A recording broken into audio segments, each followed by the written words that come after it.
Click the link in the description for your free Amsoil catalog.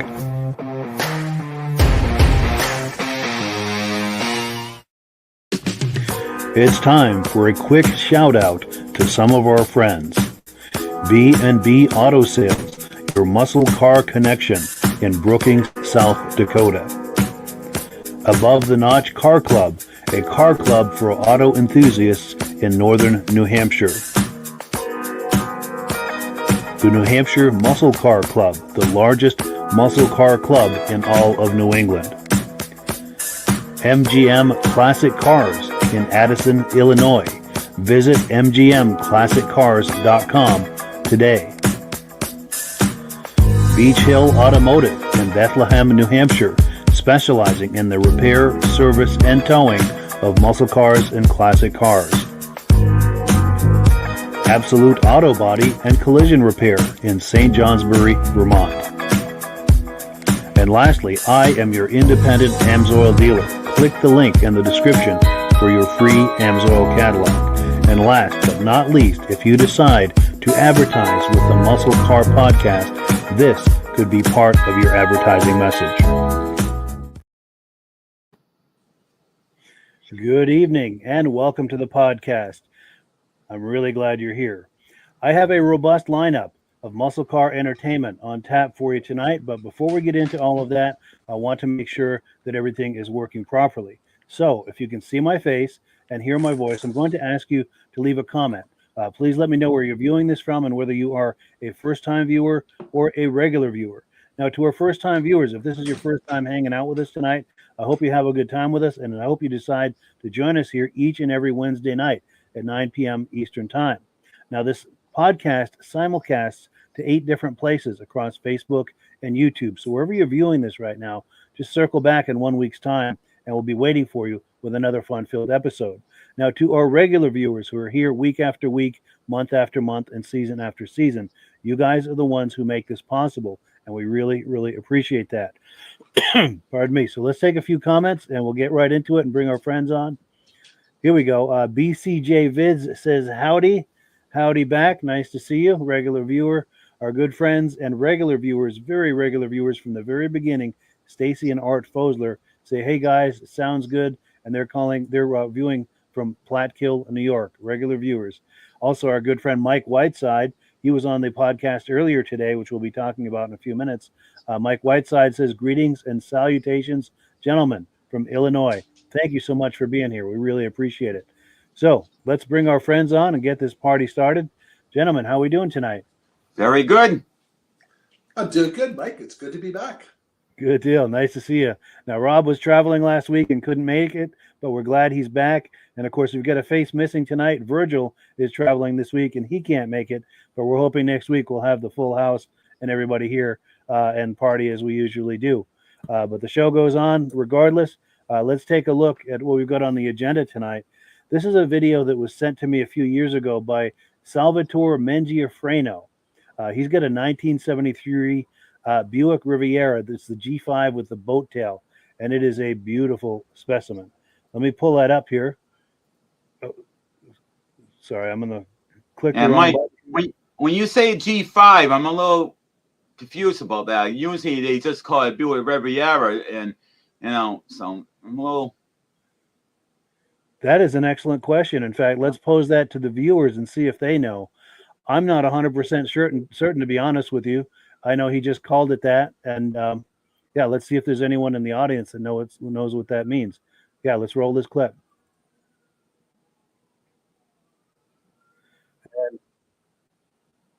There we go.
So yeah, thank you so much to Salvatore for that amazing footage.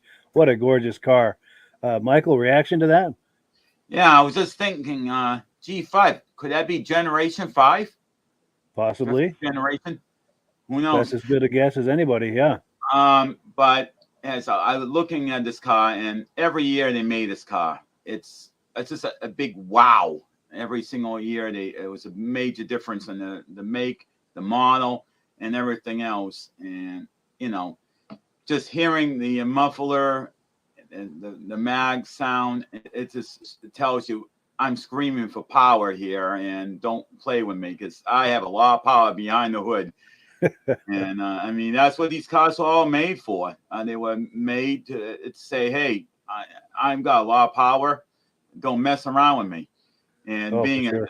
a GS on there for, grand touring and whatnot, grand sport, in other words. But I mean, these cars are just so awesome. Every year I've seen them. The radical differences in the way they design it, and even the back window. If you look at the trim, you got that nice flat area, then it goes up on the curve, and then it's like, wow, that's a unique design for a window, for the back window, and then the boat tail at the end, it's basically upside down canoe. Yeah. But beautiful car. And now I'm gonna let you take it, Ron. Oh, what a great looking car. The body and everything's in great shape. The interior is fantastic. And the exhaust system, man, that works with that. Too bad he didn't have the hood open, show us what's underneath there. But that I'm guessing maybe around 400. I'd hate to replace that back window. Oh, yeah, that'd be some money. Glass like that, but it looks really sharp on that car. Yeah, gorgeous from every angle. Yeah, that car is a looker. And you're right, Rob. Everything is intact. Everything's like it's supposed to be. Yeah. Really nice. And Mike Whiteside says, just think how cool it would look if the rear end was actually the front end, especially with that boat tail. It's true. It would look good that way too. Yeah. It would work either way, for sure. Just gorgeous from every angle, for sure. And why did they eliminate chrome off cars? Man, that chrome bumper looks so sharp on there. It does. Well, this is the big thing right here. Price tag. Yeah. Yeah, and the chrome in the front. Yeah, what a gorgeous vehicle. And then there was another, and that was to cut back on weight. Yeah. The first thing that go on cars with the bumpers stuff. I don't know about the lack of steel underneath for the structure, but I do know that was one of the things that they got away with, and that helped reduce, the emissions, because now it doesn't take as much to move the car. Yeah. So that was one way for the government to make the emission control work. Sure. So cool. We're on item number 2 now. It's time for Amsoil and announcements. And I know Rob has got some things for show and tell about Amsoil. So if you're ready, Rob, I'll put you full screen and we'll get out of your way. I'm ready. With a broadcast like this, we always talk about Amsoil Z-Rod oil. Amsoil comes in 20W50, 10W40, 10W30 that was. This one here is a 10W40, high zinc oil. Now, I had a conversation today with the Shell rep. He happened to be here buying some Amsoil. He's a Shell rep.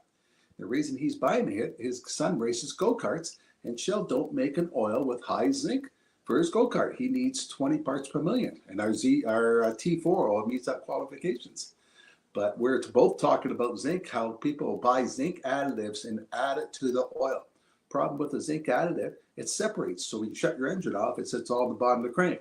When you start the engine, the crank starts moving, it stirs the oil up, it stirs the zinc up. And you want the zinc, so as soon as you start the engine, you want it in the lubrication. You want the zinc on the oil that's sitting on top of the rockers, cams, lifters, and all that. That was the purpose of the zinc. It's a really high lubricant. Doesn't work with O2 sensors and catalytic converters, and we'll plug them. But you want an oil with the zinc already in it. You don't want to add a zinc additive. And Amsoil always has a promotion code where you can buy products from Amsoil. You can get a free catalog. It tells you all about all the Amsoil products that are available. And in the catalog, we even have the prices listed right there. So it shows you what the retail price would be and what the preferred customer. For $10, you can become a preferred customer, buy a case of Z-Rod oil and save $50 on a case. And they go over $100 and ship it right to your door free. But this month they have an extra promotion. Anybody buys $75 worth, they're going to send you this fancy dancy little light, and it goes on your headband, and it has a light on the bottom and a light on the top. So you can look for a piece, or you can have a shine low. This one here, if you want to look for something, has a light there. And this one here has a light in the bottom in case you're working on the engine. And it goes right on your headband. So for anybody who orders $75, you got the promotion code number, Mike? Yes, let me pop that on the screen. Go ahead. Free lamp. So if you call the 800 number, sign up as a preferred account, get the best possible discount, and order $100 worth, they're going to ship it right to your door free, and also say, I want that free lamp, and they'll send you that lamp free. And it's as a UP cord for rechargeable. It's a rechargeable one. Nice. Wow. So you don't have to put batteries in it. Now that one, I've been playing with it since noon hour today, and I left it on for 4 hours, and the battery's still good. So I don't know what Still it going lasts. strong. Yeah. That's We'll figure that amazing. out later in the day, how long it lasts. That's So amazing. anybody wants more information, how to get the best possible discount, how to buy directly from Amsoil, and it helps Mike with this broadcast. Every time you put a purchase in and you save money and they ship it right to your door, you get this free gift at the time. For more information, you can click on the Mike's link and get more information about how to become a first customer. Absolutely. Yeah. Please use the link in the description and my referral number. It helps to support the podcast. There are expenses, of course, to doing something like this. And this is how we offset those expenses. And thank you to everyone who's been doing that. I really appreciate it. Well, cool. And I've got an announcement of my own. I had a podcast this afternoon. Let me show you the graphic for it. Made a new friend this week, Barry, over at Champion Pre-Owned Classic Cars down in Harpers Ferry, West Virginia. Brought him on for a live podcast this afternoon. He showed us some of his inventory, and we had a wonderful time. So let me cue that up. I've got a video clip of that. We're going to look at about 5 minutes of that tour we did. We went on for almost 40 minutes. But let's take a look here and see some of his cars.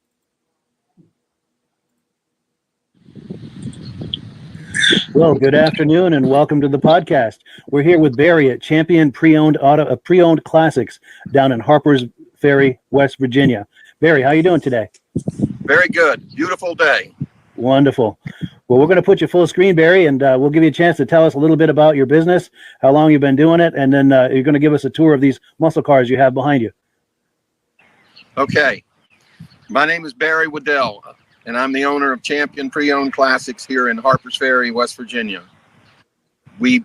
I've been in business since 1994, previously in Purcellville, Virginia, and in 2016 we moved over here where we could get into an area where we could have all of our inventory in an enclosed facility or two enclosed facilities, and everything is inside and out of the weather.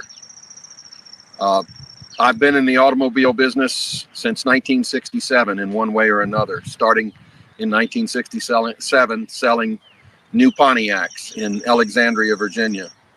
And then after several years moved to Oldsmobile and sold Oldsmobiles for many years. And then went into business for myself in 1994 and selling what I call everyday cars. And then after 9/11, I decided I was going to go all the full time into classics, cars and trucks. And I've been doing that ever since 01. I'll go ahead and start with this car right here to show you just a little sampling of what we have. This is a 1965 Pontiac GTO with the original 389 engine with 4-barrel. It's the original red car with the white parchment interior, automatic transmission, power steering, power brakes, and factory air conditioning, which of course is a little unusual for a 1965 car. It's got the optional Valley One wheels with the red line tires, and interior has been replaced back to factory original.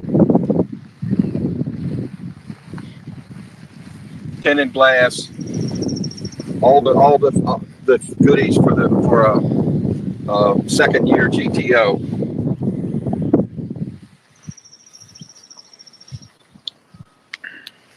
Looks like the birds have already put a deposit on it since we put it out here today. I can start this one up for you just to give you some sort of an idea.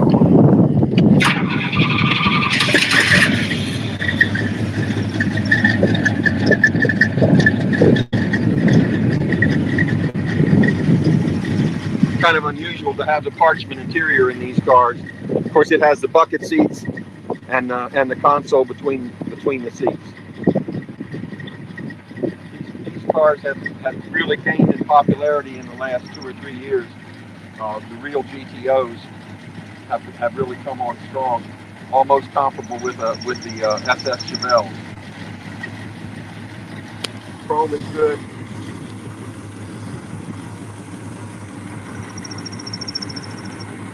Good solid car. Originally from Texas. Cool. Yeah. So thank you so much to Barry. He had some really nice cars there. If you're interested in looking at the entire tour that we did, wherever you're viewing this right now, when you're done with this podcast, just scroll down a little bit and you'll see the tour that we did. Here's the graphic you'll look for. Just search for that graphic and click on it, and you'll be able to see. We went on for almost 40 minutes there. As far as reactions to this, Rob, reactions to this car? Oh, I always like cars with big blocks in it. They just sound so much cooler. Yes. And that's a small car for a big block engine to be at. That would get up and go. Yeah. Oh, yeah, for sure. That is a nice design car. Yes. Yeah, really nice from just about every angle. And Michael? Yeah, I mean, my goal eventually will be to get pictures of every single year the GTO, but that's varies from place to place. Depends on what car shows you go to. I see the same ones almost all the time lately. But occasionally I do see a new one that I haven't seen. But I just love the GTOs. It's just the history on them and the changes over time. You gotta, and then when they went to the very last models on them, and I looked at that and I'm like, nah, that's not a GTO. It's not, I've seen these little smaller subcompact car. I'm like, wow. And I do have pictures of some of the newer ones, but I just like these older ones like this because it was just long. It was straight metal. And once again, all chrome bumpers. It's what a real car really, really, truly is. And I like the double stack headlights on these particular years.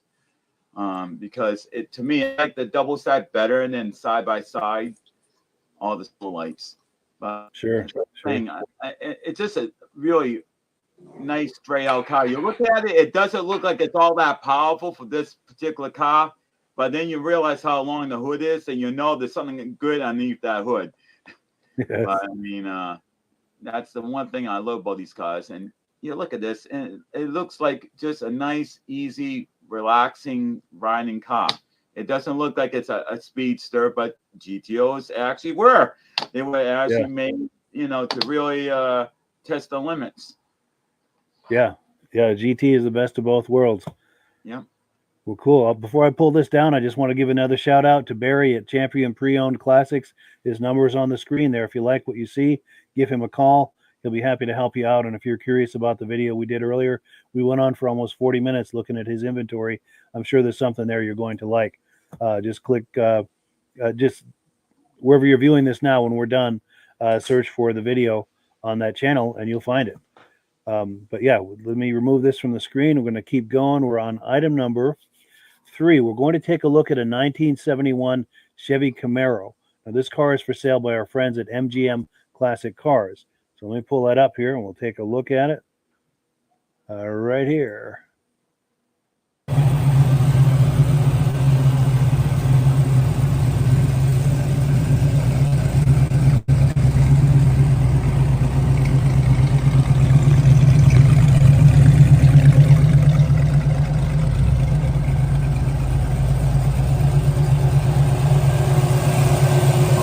Wow, what nice chrome. Oh.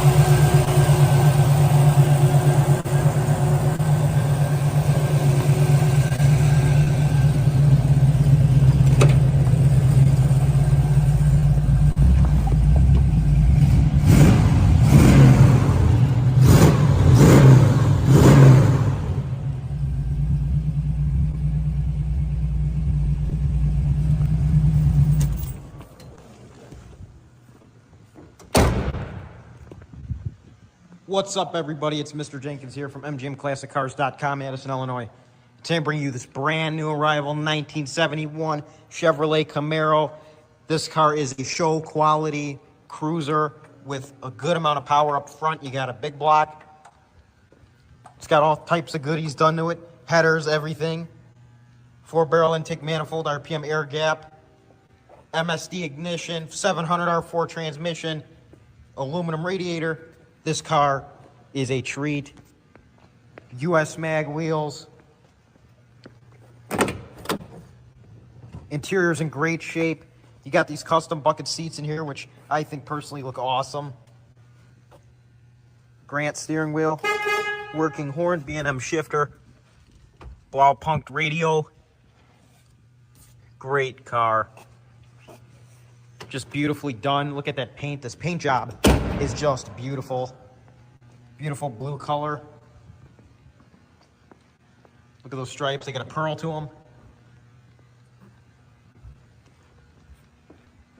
I'm going to do a walk around, show you guys the trunk, then we're going to wrap this up.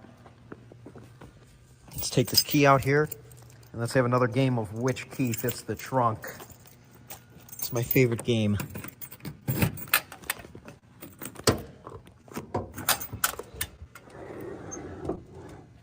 Trunk, great shape. Really simple back here, nothing, just a trunk mat.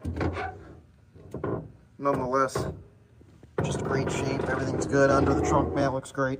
And the trunk closes nicely. The gaps on this car lines up great. Looks like this car's never been in a fight. All the glass is in great shape, this hood. Before I close the hood, I'm gonna show you. You got 4-wheel disc brakes, Willwood, master cylinder and booster. Everything you could ever ask for in a nice car like this. Hood closes nicely. Nice cowl hood on her. Looks mean. Let's move into the interior one more time. Then I'm gonna wrap this up. Your door panels, really simple. They didn't want to modify this car's appearance too much. It's tastefully done. You got your mile per hour gauge and your RPM gauge.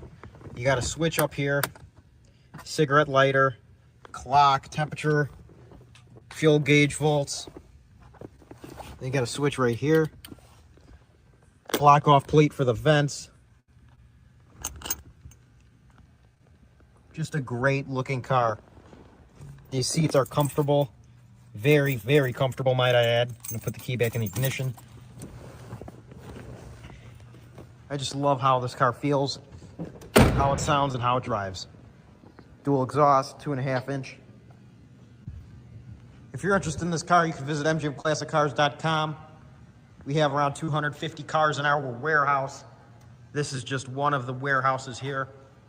We have something for everyone, and we get new stuff in every day. So if we don't have something for you yet, which I'm sure we do, we will have it eventually.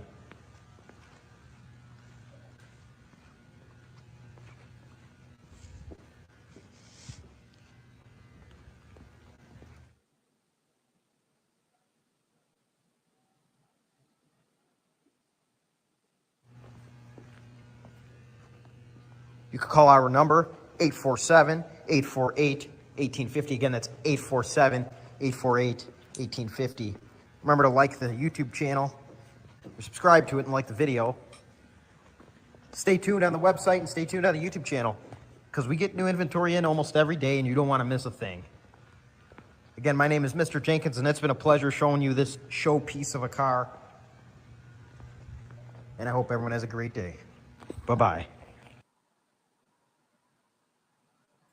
So yeah, thank you so much to Mr. Jenkins from MGM for sharing that car with us. Woo! That was something to see. Rob, I think it's your turn for the first reaction. That is showroom condition. That thing could be in a show and win prizes.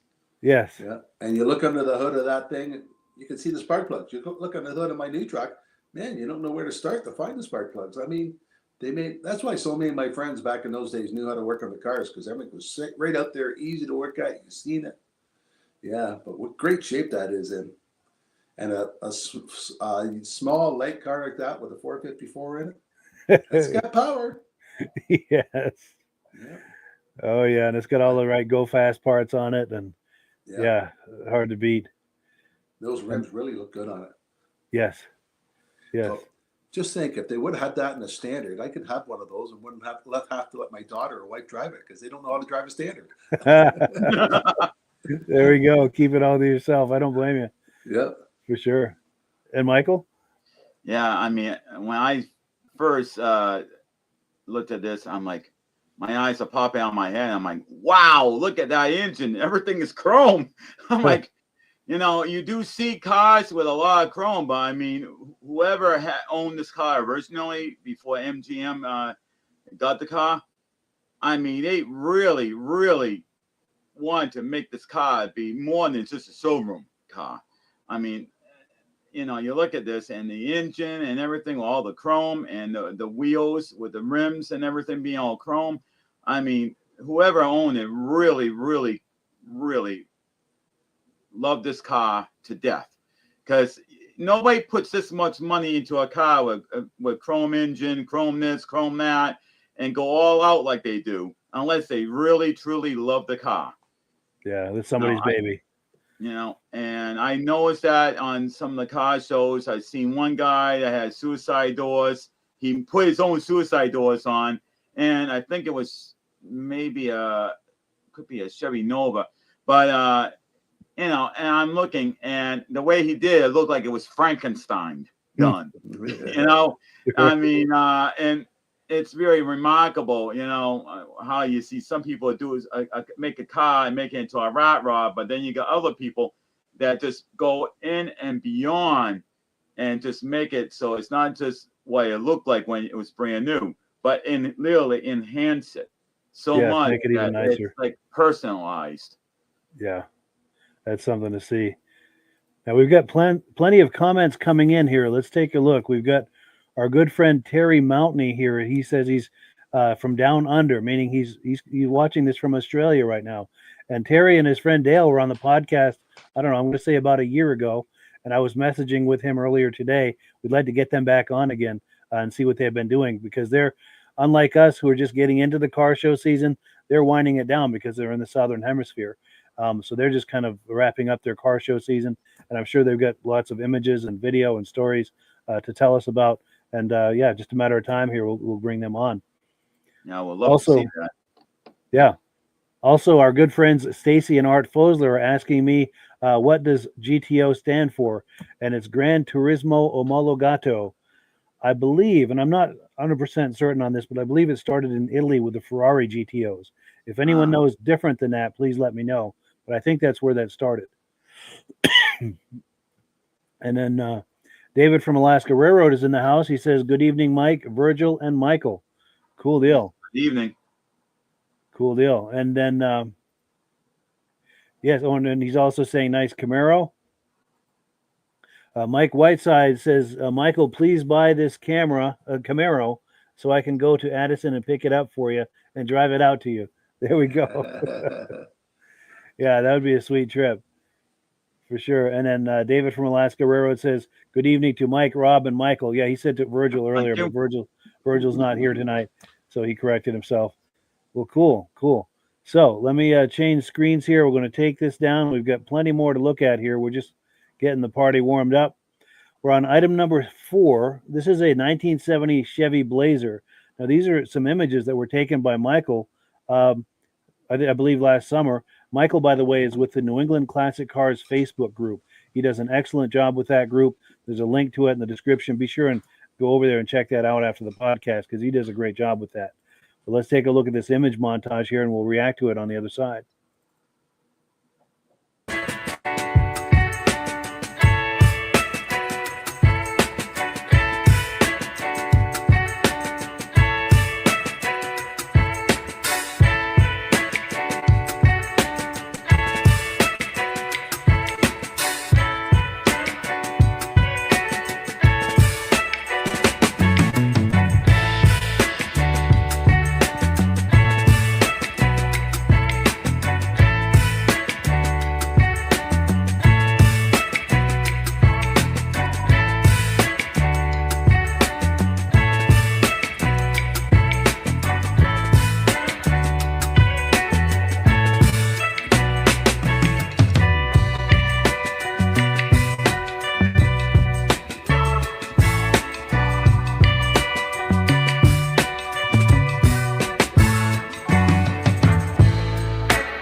yeah, thank you to Michael for those images.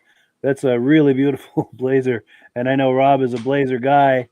What were your reactions to that, Rob? That's got some different things on it. I've never seen rims like that before. I'm not sure. It looked like it was spoke, but it had a twirl to it. Mm. Yeah, different looking rims. Good looking rims on it. Yep. I'm putting hardwood floor in mine. I'm not doing the carpeted. I'm buying the kit that they have for the pickup trucks and putting that in it. Oh, good idea. Yeah, and I have no door handles in mine. They're all filled in, but I don't have a gas cap like that neither. I don't know. I've never put gas in it yet. It's only been on the trailer or pushed in and out of the shop so far. I have to figure out where the gas thing is. Well, now you do. Yeah. Yeah, for sure. Yeah. And remember a couple weeks ago we seen that Chevy pickup with a great big bow tie on the front? Yeah. I'm looking for that grill. Yes. I That have would the be similar cool. grill to that one right now, but I'm looking for that big bow tie one. Yeah, that would set I'm it out off. to an automotive flea market this weekend, hoping to see something like that there. Nice. Yeah. Nice pictures. Thanks. And Michael, being the photographer, any comments you wanted to make about this, or anything we should know? Or Well, when I first seen it, I'm like, wow, this is a rarity because I haven't ever seen a 70s model back in the day, obviously, but not, in recent times. And this is unfortunately the only one I have photographed so far. I'm hoping to see more in the future. But not getting to that many car shows, not having a car myself to get around, it's a little tough to get to the different shows and maybe see something different. And one thing I do like about this, if you look at right in that angle you just had, you can see where the mirror is, you can see that there's a little like bevel in there, and it goes from there all the way from the front all the way to the back. And when you look at that, I can just envision having that top removed and having a cap over the, driver and passenger, and seeing this as an El Camino. You can definitely see the resemblance in the El Camino because the Blazers never really had a bump like that. So having a bump like that, and then the taillights, both are screaming out El Camino, but the front doesn't. But I mean, you can see the similarities in the El Camino, how maybe when the El Camino was starting to get phased out, they said, well, we want to get something that's going to be more like undercover. So you can throw things inside. You don't have to buy a cap for it. It's already got one built in. And I think that was the way they were going at the time. And then, of course, Ford, they went after their own vehicles to attack Chevrolet, So if one does it, the other one's going to go. It's just like McDonald's or Burger King. You got a McDonald's, and then you got a Burger King only about a couple of blocks down the street. It's like competition. It's just like Ford and Chevy, and then, when it was Chevy, GMC was making El Camino too. And I'm laughing because I'm like, why would they make an El Camino, in their version of it, when you already have one that's a GM product? But they wanted to expand somehow, and that's rare. You don't see that many GMCs out there. But still, it is very remarkable, how they're both fighting, like the El Camino and El Rancho. I mean. Yeah. Well, cool. So we are on item number 5. This is a video that was brought to my attention by Rob. We're going to watch this right off of Facebook, and it's going to take me a minute to pull it up. But did you want to comment on this, Rob, to set this up? I was just playing through Facebook, looking at different people that have cars, that show cars and stuff like that, trying to find ideas to get, because I want to do a different dash than everybody else has ever done before. But I came across this guy that has quite a collection. So I thought Mike might phone him up and go down and visit him and do a road trip. Yeah, definitely.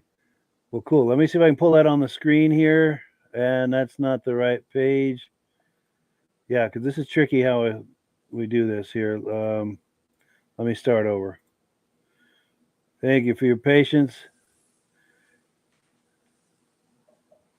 And he's quite knowledgeable about his vehicles. Here it is. There we go. Now, can we see that? Okay, we can see that. Yep. So let me push play. Make sure we've got audio. Tom, what did you just roll in with? This is the 4-speed 1971 Hemi Cuda convertible, one of 3 known 4-speeds. The only export 4-speed known at this point. There's 2 U.S. production cars that are both blue, blue with blue interior. One has a black top, one has a white top. This is the only gray Hemi Cuda convertible in existence. Well, today we're here with Tom Lembeck as we're showing the Cuda man, as far as I'm concerned. Tom, we're videoing your garage, your man cave. It's called the Cuda Club. The Cuda Club. Show us just briefly, kind of, we'll walk through. What do you have here? This is a red automatic 1971 Hemi Cuda convertible, one of 5 U.S. production automatics. There we go. The man cave. We've got a toy over here. What's this? What color is this? This is a great color. This one is Curious Yellow. Okay. And this is also a 1971 Cuda convertible, and it's a very rare 4-speed shaker hood, which was, you had a special order. Only a Hemi car automatically got a shaker hood. So this is a 4-speed Hemi, not Hemi, 340 4-speed Cuda convertible. Curious Yellow, shaker hood. I bought it because there's only 3 guys in the world that could have a Hemi Cuda convertible 4-speed. And they made a 446 pack. I own one of those. They made a 383 car. There's only 33 of those. I own one, and I own one of 30 4-speed 340 Cuda convertibles. So I try to do the Grand Slam. Yeah. Nobody cares except me, but it's just, it's a numbers game. Yeah, it's fun. This is a 1970 446 pack Cuda convertible, TX9 black with a hockey stripe, which is kind of a ghost stripe on these cars. Look at the black.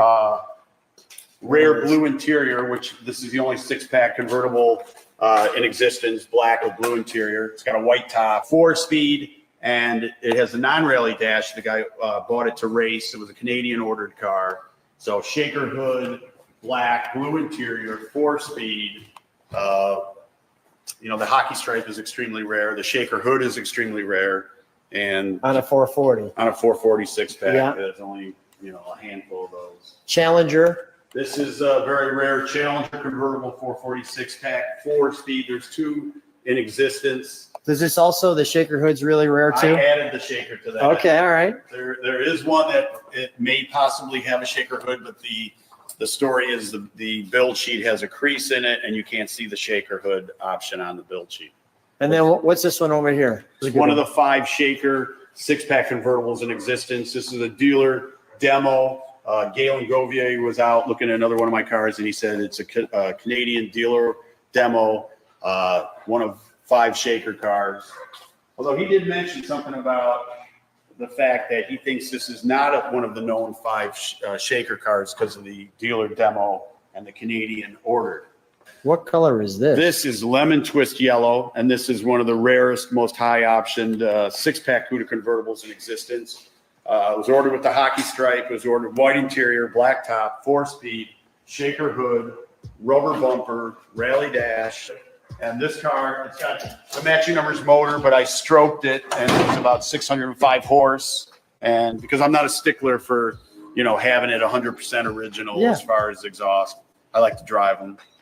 So, but this is a very, very rare car. How about this one? This is a 1971 6-pack Cuda convertible 4-speed. 71. 71s are even rare. There's only 17 cars, 5 4-speeds, 12 automatics. This is a 5-speed. With that shaker hood? This was ordered with a shaker hood. It was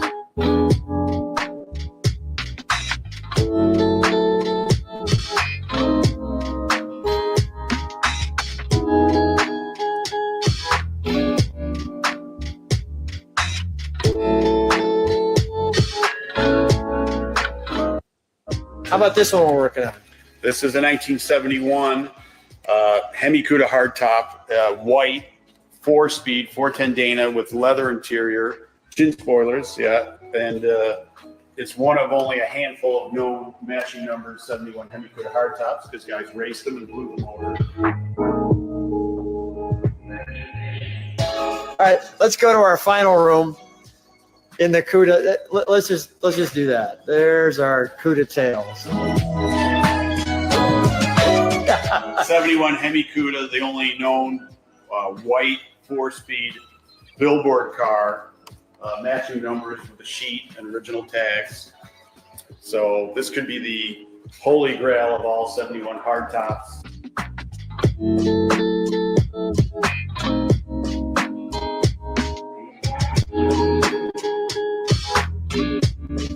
Another Canadian ordered 6-pack CUDA convertible. Baker hood was ordered on the car.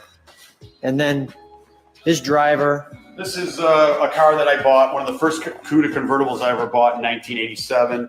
It's a 383 black 4-speed with white billboards. So that's all on the fender tag, and it was ordered that way.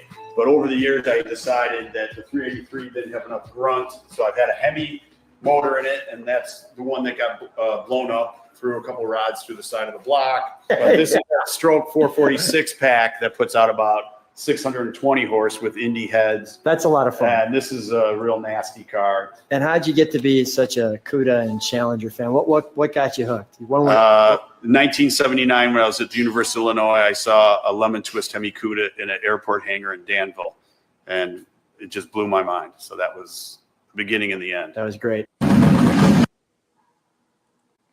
Yeah, boy, CUDAs. Wow. So reactions to that? Whose turn is it? Rob's? Oh, that's quite a collection, isn't it? I'd hate to count up how much money's got tied up in there. Especially some of them were 1 of 17 and 1 of 3 and stuff like that. Yeah, some rare stuff. Yeah, he's got some money tied up in that. Yeah. Unreal. Yeah, thank you for finding that, Rob. That was quite a collection there. Mm. And Michael? Yeah, I mean, I know of 2 places here in Rhode Island. This could be potentially more. And these 2 people actually own these cars. They buy them and they sell them and trade them, and they're constantly changing their inventory.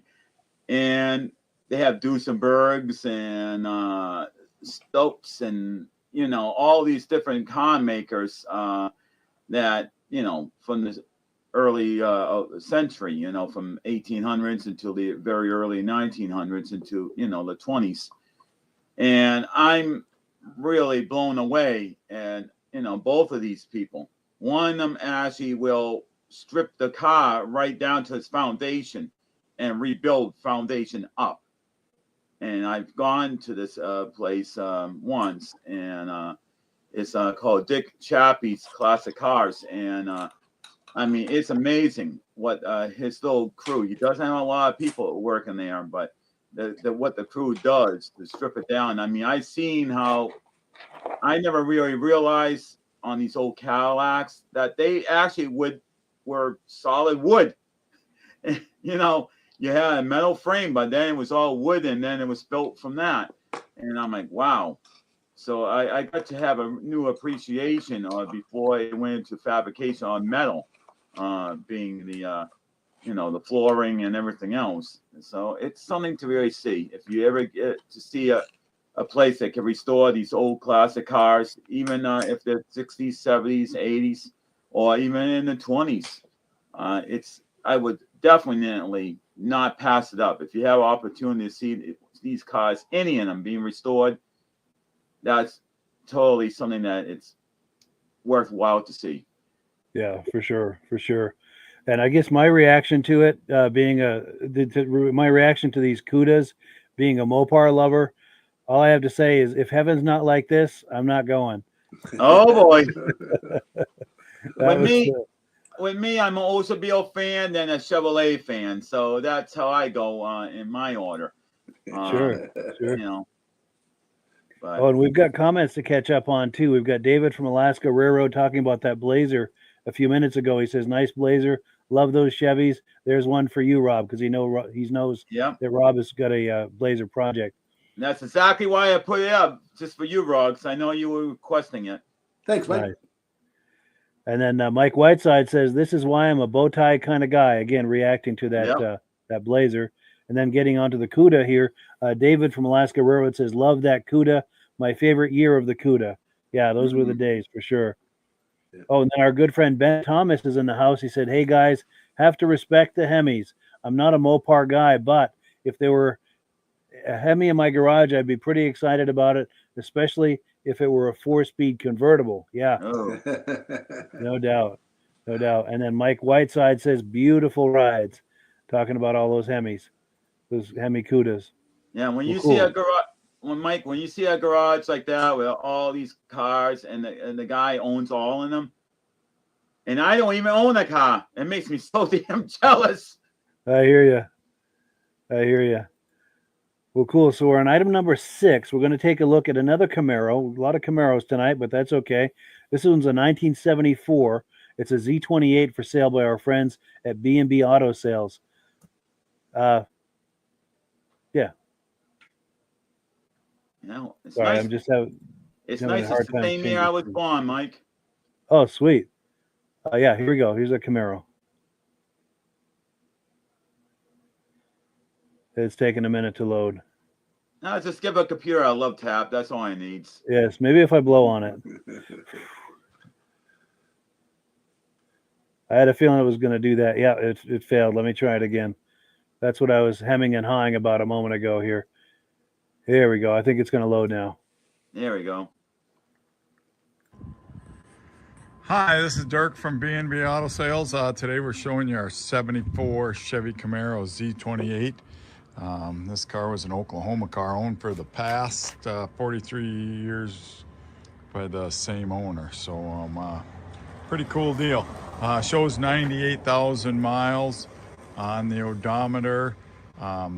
Believed to be actual, and I normally ever say that, but the previous owner told me that, who got it from people that have it for 43 years, but no documentation on it. So it'll be reading exempt on the title, but according to previous ownership, is 98,000 miles. Still has original Z28 stickers on it. Looks like most original weather stripping, so it's showing a little cracking there. That's original belt molding. So a lot of originality. It has original smog pump. Front seat's been done for sure. I think the back seats look like they're probably original. Everything inside looks good. Automatic power steering, power brakes. Real Z28, correct color. I mean, the door is shut. There's a little chip there on the door. The door is shut as good as any Camaro I can remember. And back in the day, I sold quite a few of these as being in the car business for 37 years. So, and none of them ever shut. So there you can see the originality of the Z28 stickers. So, but it has had a recent repaint. They did a nice job, got a good shine to it. So very, very nice car, and got a lot of history with it also. Matching numbers, L82 engine.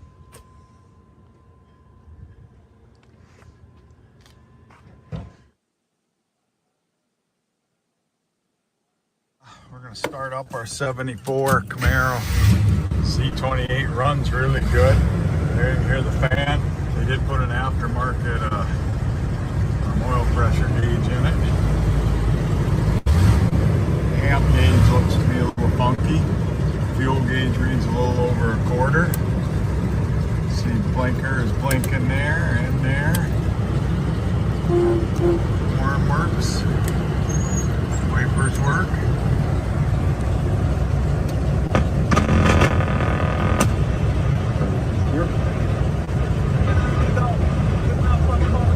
There's the radio working. Dome light does not work, so I don't know if that's bulb's not in it or what. Otherwise, very, very nice shape. So you can see all the smog stuff still on it. Matching numbers, engine. There's your headlights.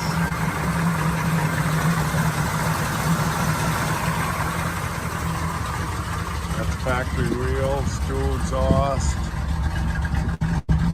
There's your tail lights. So, really, really nice car.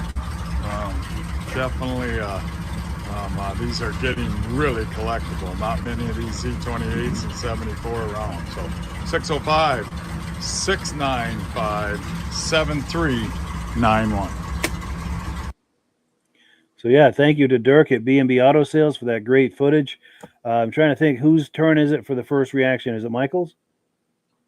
I'll take it. Well, it's nice to see a car that's the year I was born, first off. And second, I mean, I would love to be working in one of these places. Not even really working, but just be there, just be taking photos of every single car these places get. And just do a photo shoot on every single classic car. Oh my God, I would die and gone into heaven if I had that opportunity. You know? Yeah, for sure. I mean, that's this way here. You can definitely get showcase cars most likely, and then you can get photos of every single one. Oh, that's a dream come true for me. Yeah, for sure, for sure. And Rob? The first brand new car I ever bought, brand new, was a 1977 and a half Z28. Yes. Yep. I only drove it one summer. And when I phoned the insurance company, he said, I'm putting it in the barn for the winter. They said, oh, by the way, we're not insuring you next year. You've lost too many points. Oh. So the vehicle had to be put up for sale. Yeah, but it was a fun car to drive. What was the idea about losing points? Oh, the police all wanted to pull me over to see what the car looked like. Oh, wow. They also had to give me their autograph on a ticket. Man. Yeah, I bet a car like that begs to be driven fast. Oh, yeah. And I was only 19 years old, too. Oh, yeah, at that age, yeah, you're going to. It only took one summer to lose all those points. Yeah. Crazy. Now we've got comments coming in. Let's see. Yeah, Mike Whiteside says beautiful rides. We might have looked at that one already, but he also says Z28, fellas, sweet. He says, yes, absolutely. And then Ben Thomas says cool Camaro Z. Absolutely. Yeah, these are fun to see for sure. So let me remove this from the screen, and we're going to look at one more. I think we're going to skip number 8 tonight because we're getting close to quitting time. But we're going to take a look at item number 7. It's some footage from the Bethlehem, New Hampshire cruise night that I went to back in 2021. So instead of talking about it, I'm just going to pull it up. We're going to look at it, and we'll react to it on the other side. Yeah, in a minute, you're going to hear the train horn over here where I live. Oh, wow. How you doing? Good, nice vat. Thank you. What year is it? 74. 74, nice.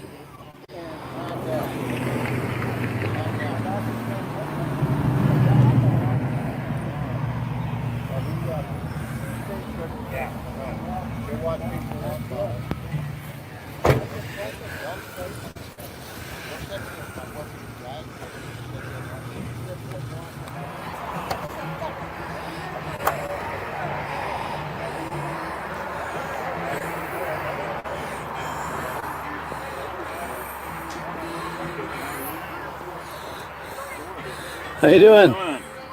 Nice Bonneville. Thank you. It's a Parisienne. Nice. Is that the one that was made in Quebec or for Quebec? Is that They made them in Canada, but technically you're right. It's a Bonneville. Nice. Thank you. Do you feel like talking it up? We're doing this for Facebook and YouTube. Do you feel like talking up the car? Well, I got it from Walt over there. Drove in with that orange car you just see. Yeah. It come from northern Vermont near the Canadian border. It's in real good shape. It's got about 32,000 miles on it. It still gets to me though. The speedometer is in kilometers instead of miles. But I picked it up a few months ago. Nice. I'm enjoying it very much. Good for you. Good. Yeah. When I was in high school, my girlfriend's father had a 4-door version just like that, same color and everything.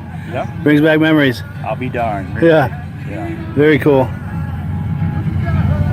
Now, did you buy this because you had good memories of these back in the day, or? Yes. When I was younger, I started off. I had a '66 Star Chief, and then I went to a '70 Pontiac Catalina after that. So I've had a couple of earlier Pontiacs through my life. Nice. So pretty loyal to Pontiac. Yeah. Good. I like Pontiacs. I've had a lot of Chevys. Sure. You know how kids are. We go through them fast. Absolutely. Well, cool. Well, good. Thank you. Nice meeting you. Nice meeting you, sir. Can we get some shots of the interior? 57 Chevy.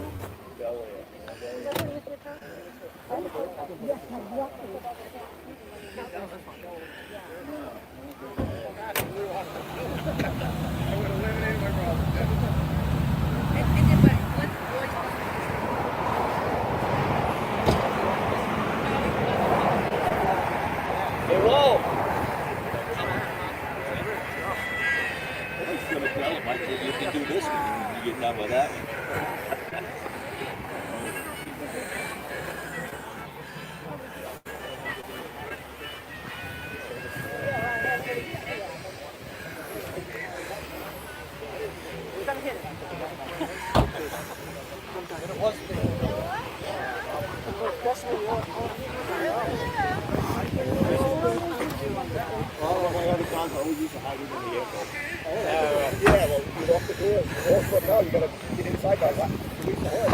How you guys doing?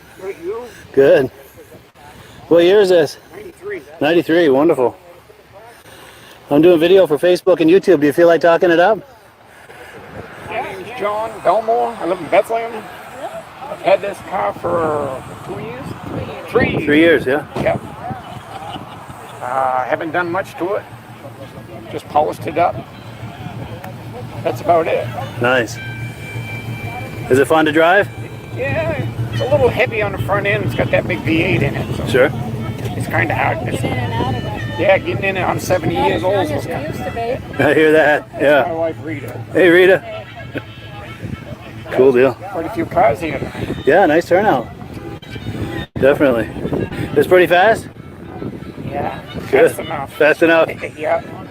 Yeah, I'm sure it's plenty fast. Yeah. Cool deal. Well, yeah, nice meeting you. I appreciate it. Thank you. I'm going to get a few angles of it here. John, why does mine have?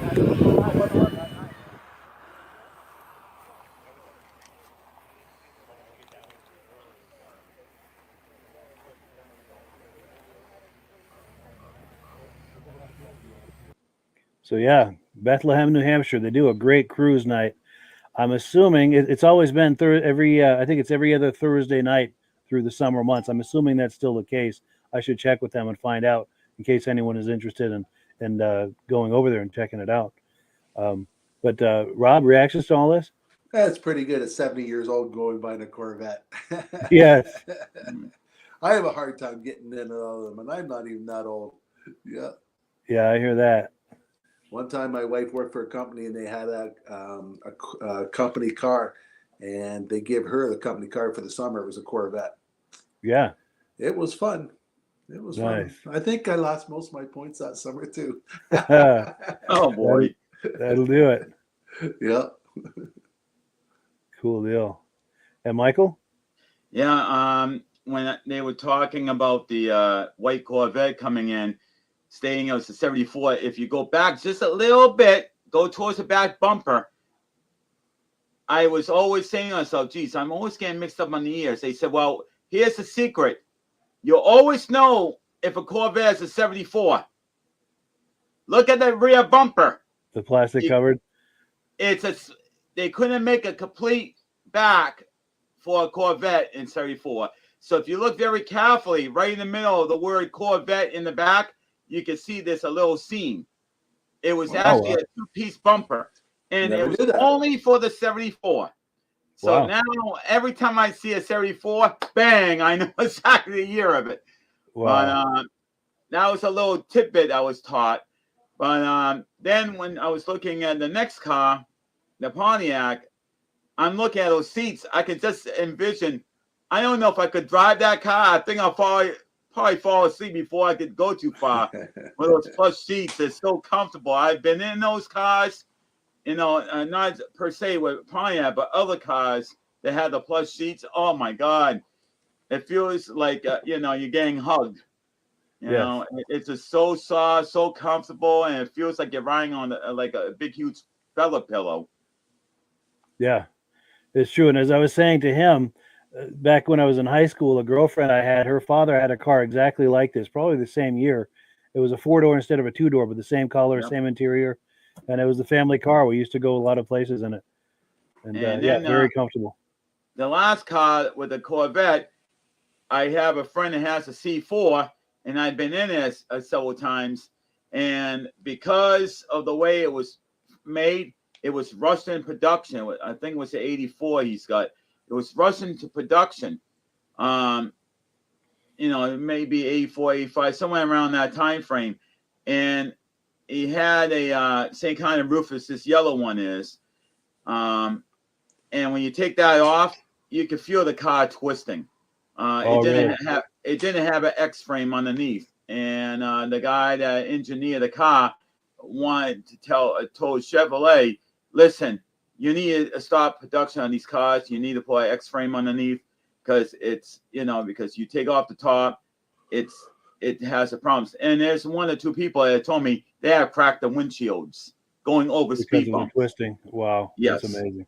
And getting out of those cars, especially the C4, the C5s, the sill was a little bit lower, so it was easy to get in and out of. The C4, the sill was at least maybe close to a foot high, so getting in and getting out was the worst on that particular model. But everybody I talked to that owns these kind of cars, they wish they had them when they were young, and they didn't because they were bringing their kids through college and everything else, and this is their dream car. Now they finally got the kids in college. Now they got the money. Now they get the car. Now they're in the 50, 60-year-old range, if not older, and they're like, oh, I finally get my dream car, but now they can't fully enjoy it because it's hard to get in or out of. It's the same thing with the Camaro and the Firebirds. Your butt, it's basically on the ground, and your legs are almost vertically straight. So, it's very difficult to get in and out of because of that. Yeah. But now they are very nice cars to be driving around. Sure. Now we've got comments coming in, and we do have to wind it down here. Ben Thomas says yellow is a great color for a Corvette, in his opinion. Absolutely. Yes. That really does set it off. David from Alaska Railroad says, great show, guys. Thank you. Appreciate that, and thank you for being here. And Mike Whiteside also says, great show, guys. Thank you. And yeah, thank you for viewing. We appreciate you being in the house and doing this with us. We appreciate it. And oh yes, Ben Thomas says, great show tonight, guys. Thank you. Cool deal. Well, thank you for the wonderful compliments. I just wish Virgil was here, but we'll be seeing him hopefully next week. Yes. Yeah. Hopefully he'll be here next week and everything will be back to normal. Well, cool. Thanks. I will be looking into maybe talk with you, Mike, in the future for maybe trying to do some more Buick Rivieras. Maybe we could do a special thing on them because they're so radical in the designs. Yeah, for sure. If you can pull that together, that'd be great. Yep. But yeah, thank you to Michael, to Rob, to all of our viewers. We really appreciate it. We do have to go. It's that time, but we appreciate it. And the last word, as always, goes to Amsoil. Good Have a nice evening. Have a good night, guys. Have it.